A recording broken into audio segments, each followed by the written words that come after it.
Thank you for coming to listen to our YouTube video on Subject-Verb Agreement presented by the Kenyon College Writing Center. So first, we want to just clarify what subjects and verbs are.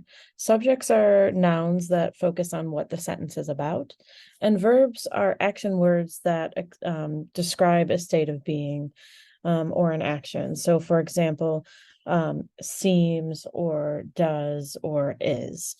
In the case of subject-verb agreement, the subject is doing the action expressed by the verb.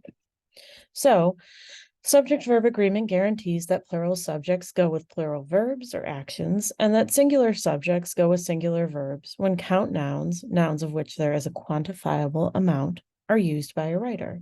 And we'll explain in a little bit more detail what we mean. So, for example, the 3 dogs bark. Dogs is the subject, and it is plural. We know there are 3, and there's also an S. So the verb bark is plural as well. Why does subject-verb agreement matter? Agreement in person and number between subjects and verbs is key if one wishes to show their proficiency in academic writing. So by keeping subject-verb agreement accurate, your audience is better able to follow along with your points and analysis. So how can I write with subject-verb agreement? There are 5 good ideas to keep in mind. First is to look for noun phrases with adjective pronouns. Second is to identify patterns. Third is to be aware of either or and neither nor distinctions. Fourth is to keep an eye out for collective nouns. And fifth is to check for indefinite pronouns. And we're going to break each of these down for you. So first, look out for noun phrases with adjective pronouns. Adjective pronouns, who, which, and that, are also in a sentence, usually as part of a noun phrase working as a subject. These pronouns do not affect agreement. The verb following these pronouns should still agree with the subject to which the verb refers. So, for example, the student who participates in class often gets a better grade. The student is singular, so gets is a singular verb. The students who participate in class often get better grades. The students is plural, so get is plural. Identify patterns. There are a couple things to keep in mind. If you're using active voice, who, the subject, does what, the verb. She appears tired. She is the subject, appears is the verb, so she and appears are both written in singular tense.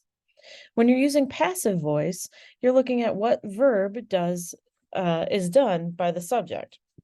So the care was given by the doctor. The doctor is singular, so was given is also singular. When you're identifying patterns, there are a lot of situations that you have to keep an eye out on. The first 2 that we want to talk about are when, first, the subject and verb are separated by other words. The students in the back row of the auditorium were not paying attention. You have to look carefully for the subject here, which is the students in the back row, and you could even argue it's the students in the back row of the auditorium because you have 2 prepositional phrases there, in the back row and of the auditorium.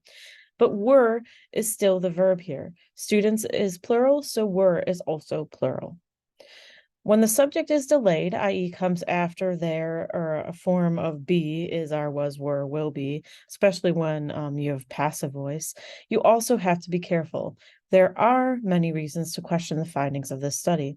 The findings of this study is plural, so are, the verb, is also plural. Additional patterns that you want to keep an eye out for when multiple subjects exist. If so, you want to use a plural verb form. So the doctors, nurses, and the experienced dietitian all consulted on the case. Salt and pepper add flavor to any meal.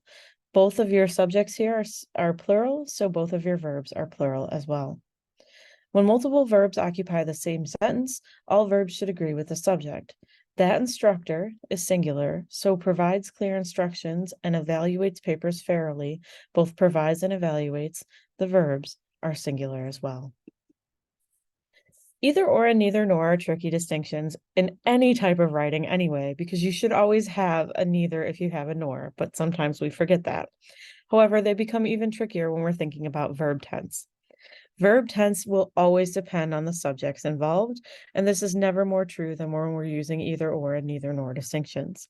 So if you have 2 singular subjects, it means you need a singular verb. Neither the cathedral nor the castle interest me. If you have two plural subjects, it means you need a plural verb. Neither the cathedrals nor the castles interest me.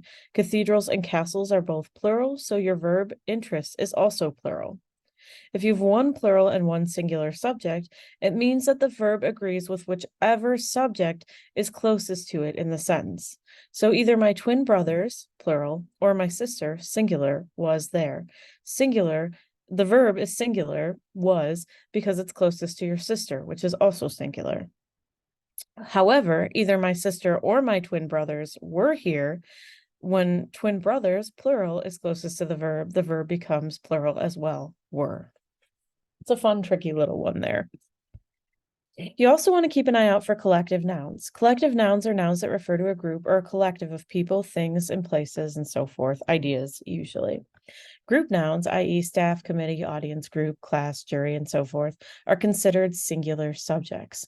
As the team, singular, rallies, singular, the crowd, singular, goes, singular, wild. Plural nouns, such as members, may be added to draw attention to individuals within a group. The team members were celebrating noisily with each other. Team members is now plural, so were, the verb, is also plural. You also want to check for indefinite pronouns. Pronouns that do not specifically refer to any person, place, or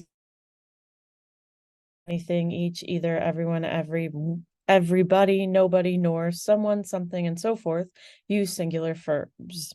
Everybody in the study struggles with depression. Everybody is singular, struggles is singular. Indefinite pronouns such as all, any, none, and some can be either singular or plural depending on the noun that follows them. So some of her writing is singular, was macabre. Was is singular because writing is singular. Some of her poems is plural, were joyous. Poems is plural, so were is plural.